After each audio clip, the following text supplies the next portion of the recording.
omuwala yali mulungi kaalaala era nga naawe bw'omulabako tolemwa kumwegwanyiza. Omuwala oyo yali ayitibwa Namiyingo. Munnange Dawudi okumukwana, Namiyingo yali asoma busawo e Mmengo. Baayagalana era Namiyingo bwe yamaliriza okusoma, Dawudi n'amukolera kakirinika e Namasubaawo. Olwo nno baalina we bapangisa nga nabo Katonda atandise okubajjukira, obugagga nga batandise okubulengera. Olumu Dawudi yannyuka mangu n'agenda ku kakirinika, wabula Namiyingo yalina omusajja omu munda mu kasenge akaalimu ekitanda ky'abalwadde. Dawudi yeekengeramu, wabula bwe baali badde eka, Namiyingo yamugumya nti omusajja gwe yali amulabye naye yali mulwadde era mbu yali amusasudde ensimbi nnyingi amujjanjabenga. N'ensimbi yazimulagako wabula nga nnyingi bulala.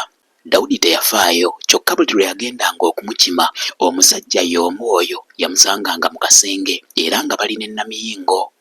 Munnange lumu baba bali waka ekiro nga beebase, emmotoka n'epaakinga ebweru w'omuzigo gwabwe. Dawudi yazuukuka n'agenda alabe ogwali gubadde.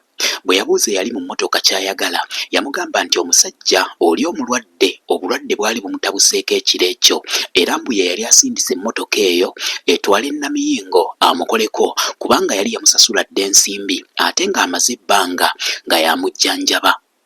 Dawudi kwe kudduka musajja wattu n'azuukusa Namiyingo agenda ataase obulamu bw'omusajja tafiiraawo.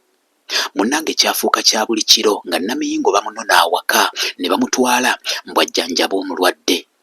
Olumu Dawudi yawulira nga kimuyitiriddeko nga yeebuuza omulwadde gwe bajjanjaba atawona lukonvuba ki olwo. Ku olwo bwe baamunona ne Dawudi yasalawo agendereko era tebaamugaana. Kyokka bwe batuuka ewa Loodi, Dawudi baamugaana okuyingira. Namiyingo yekka gwe bakkiriza okuyingira. Dawudi yasigala mu mmotoka ng'alinda kabiite we amalirize okujjanjaba omusajja akomewo badde eka. Namiyingo yalwayo, Dawudi n'asalawo ayingire munda agenda agambe Namiyingo nti ye yali agenda kumuleka adde eka kubanga yalina okukeera ennyo ku olwo.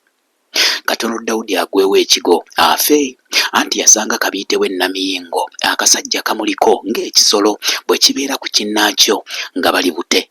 Dawudi yasooka n'aguma n'atasooka kubatambaala, kyokka ekyamukuba encukwe ng'omuwala anyumirwa. Mukwano gwange Dawudi yakola olutalo kyokka nga byonna bya busa, anti ku olwo omuwala lwamwatulira nti yali yamukoowa dda. Musajja wattu yankubira essimu ekiro ekyo era nze namuwooyawooya wabula ng'akaabawooza kimu nti mazima namusanze akasajja kamuliko ng'ekisolo kyennyini. Munnange enkeera Namiyingo yajja n'anona ebintu bye. Naye era ne gye yalaga teyawangaalayo kubanga akasajja kamwefuulira mudda. Mpulira mbu kati yeetundira mijeera eyo, amazima mwana muwala oyo eyali omubalagavu omuzibu. Emboozi eno gwe ogiyizeemu ki? Ewagiddwa Mwami Bbanda Kabaalu.